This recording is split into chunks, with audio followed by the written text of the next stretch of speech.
fazal muttaqun. Hadirin jamaah Jumat yang dimuliakan Allah Subhanahu wa taala.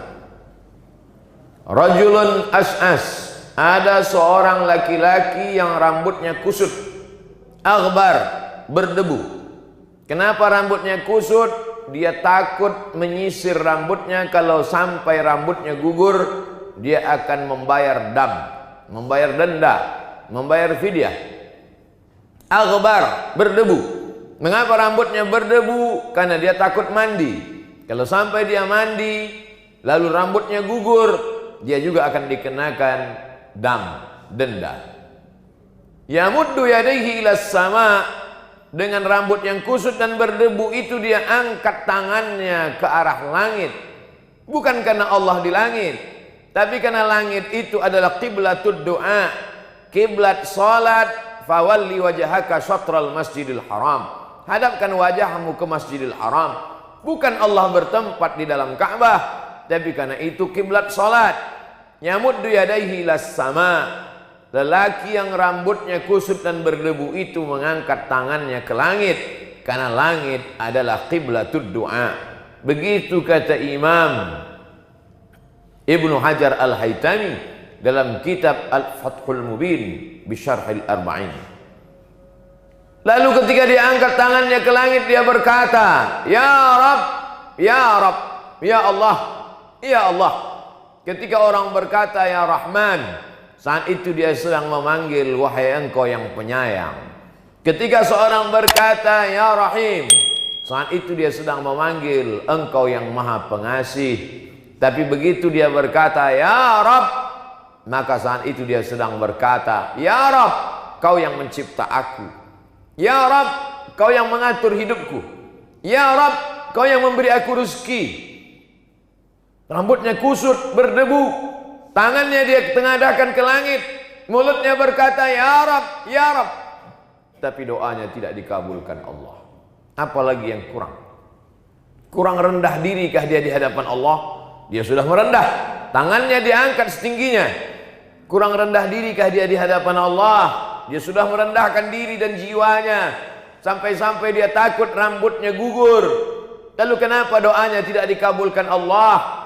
Ternyata sebabnya kata Nabi Muhammad sallallahu alaihi wasallam, mat'amuhu haram, makanannya haram. Mashrabuhu haram, minumannya haram. Malbasuhu haram, pakaiannya haram.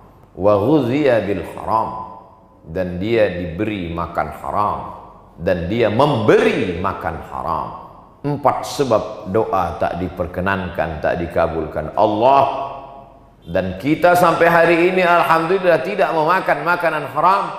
Jadi khutbah Jumat ini ingin menyampaikan pesan laki-laki yang baligh berakal, tidak dalam keadaan sakit, dalam keadaan normal, maka telinganya wajib mendengar sekali pesan khatib. Ittaqullah, takutlah kepada Allah Subhanahu wa taala. Ayyuma lahmin, setiap daging di badan, nabata min haramin, kalau dia tumbuh dari yang haram, fannaru aulabi, tempatnya lah neraka jahanam. Mengapa Allah ciptakan hewan-hewan yang haram? Kalau memang itu haram, kenapa diciptakan Allah? Ujian. Diciptakannya makhluk yang haram itu sebagai ujian. Ahasiban nasu ayyutsraku ayyaqulu amanna wa hum la yuftanun? Apakah manusia itu dibiarkan begitu saja berkata kami beriman, kami percaya kepada Allah, kami percaya kepada Rasulullah sallallahu alaihi wasallam, wa hum la yuftanun, padahal mereka belum diuji.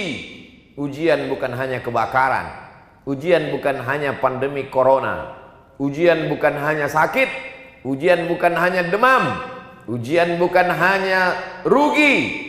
Di antara ujian, sanggupkah diri menahan dari yang haram?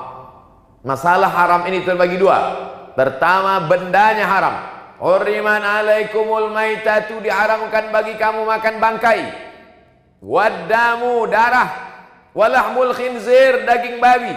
Wal munkhaniqatu, binatang yang tercekik. Wal mauqudhatu wal mutaraddiyatu wan natihatu, binatang yang terjepit, binatang yang tertanduk, binatang yang terpukul.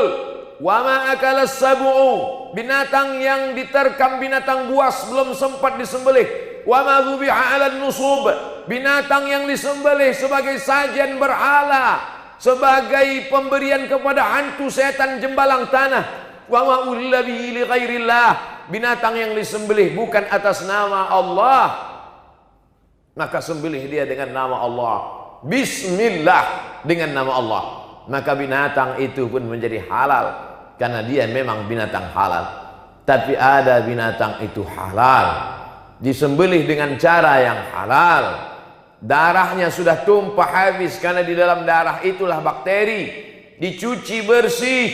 Setelah itu disembelih dengan cara yang bersih, dicuci dengan cara yang bersih, dimasak dengan cara yang bersih. Tapi dia tetap haram, bukan karena darahnya, bukan karena dagingnya, tapi karena diperoleh dengan cara yang haram. Dalam Islam, kenapa kau dapatkan ini? Karena hadiah, halal. Kenapa kau dapatkan ini? Karena upah hasil kerja, halal. Kenapa kau dapatkan ini? Karena hasil dari bekerja pagi sampai petang malam, halal. Tapi ada cara-cara yang diharamkan Allah Subhanahu wa ta'ala. Kita dapat, kita peroleh, kita kaya, bukan karena ridho Allah. Dan itu juga bagian dari ujian. Banyak orang yang sabar ketika diuji sakit. Mana buktinya? Pergilah kita ke rumah sakit. Berapa banyak tangan yang bertasbih subhanallah walhamdulillah wa la ilaha illallah wallahu akbar. Itu maknanya orang diuji dengan sakit, sabar. Berapa banyak orang yang sabar diuji dengan pandemi corona. Apa buktinya? Orang sabar memakai masker, orang sabar tidak keluar rumah, orang sabar ikut protokol kesehatan. Dan bagi yang sudah terkena penyakit, sabar dia dalam rumah sakit 14 hari lamanya dia sabar. Itu menunjukkan orang sabar karena pandemi. Tapi tak banyak yang sabar ketika diuji, melihat peluang mendapatkan suatu nikmat dunia, padahal sesungguhnya dia hanyalah segumpal neraka jahanam. Oleh sebab itu sabar yang paling tinggi bukan sabar ketika sakit, bukan sabar ketika mati, bukan sabar ketika musibah. Sabar ketika gempa bumi, sabar ketika gunung meletus, sabar ketika tsunami. Itu sabar level paling bawah. Sabar yang paling tinggi adalah sabar menjauhkan diri dari yang haram, padahal peluangnya ada, kesempatannya ada. Kenapa tidak kau makan? Kenapa tidak kau ambil? Kenapa tidak kau manfaatkan? Jawabannya, inni akhafullah, aku takut kepada Allah Subhanahu wa ta'ala. Itulah orang puncak kesabaran. Makanya dikatakan dalam Al-Quran, innallaha ma'as sabirin, Allah bersama dengan orang yang sabar. Sabar yang bagaimana?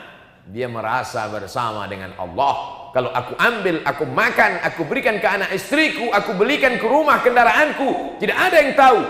Innallaha ma'as sabirin, tapi Allah bersama aku. Disitulah makna percaya kepada yang gaib. Malaikat yang mencatat, inna alaikum lahafizin kiraman katibin. Malaikatnya tidak kelihatan. Iqra kitabak kafa binafsika al-yawma alaika hasiba. Buku catatan amalnya juga tidak kelihatan. Malaikat mungkar nakir yang akan menanya di alam kubur juga tidak kelihatan.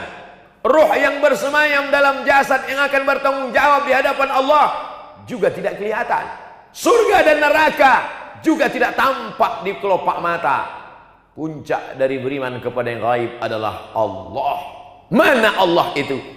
Hari ini belum pernah ada orang menantang khatib bertanya, mana Allah itu? Tapi pada zaman Nabi Musa dulu, apa kata mereka? Ya Musa, wahai Musa, ij'al lana ilahan kama lahum alihah. Buatkan kami Tuhan yang bisa dilihat mata, sebagaimana mereka punya Tuhan dalam bentuk patung dan berhala. Bahkan lebih tegas dari itu, Bani Israel menantang, arinallaha jahrah, tunjukkan kepada kami Tuhan jahrah, secara nyata. Ma khatara bi balik, fallahu laisa kadzalik. Apa yang terlintas di hatimu, maka Allah tidak seperti itu. Kau pejamkan matamu, nampak hitam putih merah, nampak bayang-bayang, itukah Allah? Walam yakul lahu kufuwan ahad. Dia tak setara dengan apapun. Tiba-tiba di suatu malam datang berbisik ke telingamu, akulah Tuhan, itukah Allah? Laisa kamitslihi syai'un. tak ada yang serupa dengan dia, tapi dia ada, bisa dirasakan oleh hati yang tulus ikhlas. Ketika kita sedang puasa Senin Kamis, masuk ke dalam kamar mandi, air baknya penuh, tidak ada yang melihat, kamera CCTV tidak ada satupun yang tahu kalau kita minum. Mengapa kita tidak minum?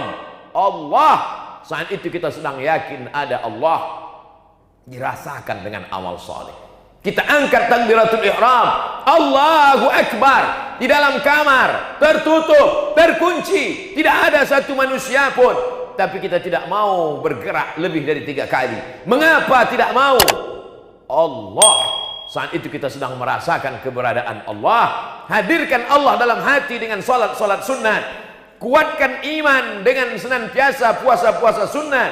Falyabudu rabb hadzal bait, bersedekah min thayyibat, yang baik-baik saja. Wa anfiqu, berinfaklah, wa anfiqu, bersedekahlah, wa anfiqu, berzakatlah, wa anfiqu, berwakaflah, min thayyibat, yang halal-halal.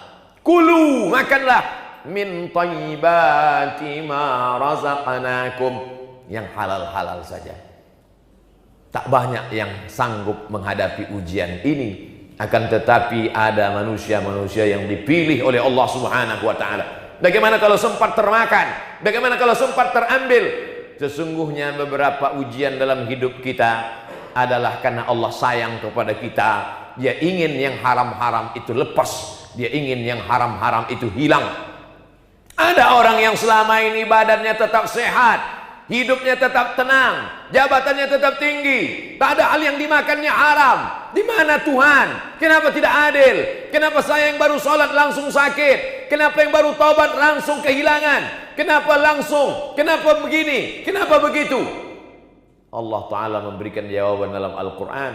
Ada manusia-manusia yang kelihatannya dalam nikmat, wa umli lahum, kuulur untuk mereka, kuulur umurnya panjang, kuulur rezekinya banyak, kuulur badannya sehat, kuulur jabatannya tinggi.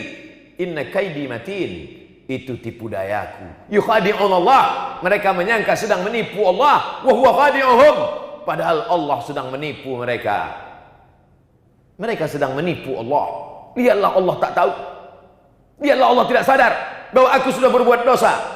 Maka sesungguhnya mereka sedang menipu diri mereka sendiri. Apa kata Allah? Apa kata Rasulullah? Innallaha la yumli lizalim. Allah mengulur orang-orang yang zalim itu dengan banyak kenikmatan. Hatta idza akhadhahu lam yuflithu, sehingga ketika Allah menjatuhkan azab tak tersisa sedikit pun. Maka kalau masih ada ujian diberikan Allah, sesungguhnya Allah sayang dengan kita supaya kita segera bertaubat kepada Allah Subhanahu wa taala. Yang tidak mau bertaubat, isma syi'ta, hidup sesuka hatimu. Hiduplah dengan cara Fir'aun, hiduplah dengan cara Qarun, hiduplah dengan cara setan. Fa innaka mayyit, tapi ingat, kau akan mati. Sekaya apapun kau akan mati, sehebat apapun kau akan mati, dan kan akan minta pertanggungjawaban di hadapan Allah Subhanahu wa taala. Barakallahu li wa lakum fil Qur'anil azim, wa nafa'ani wa iyyakum bima fihi minal ayati wadh-dhikril hakim, wa taqabbala minni wa minkum tilawatahu innahu huwal ghafurur rahim. La ilaha illallah Muhammadun Rasulullah, alaihi salatullah wa alihi wal ahibba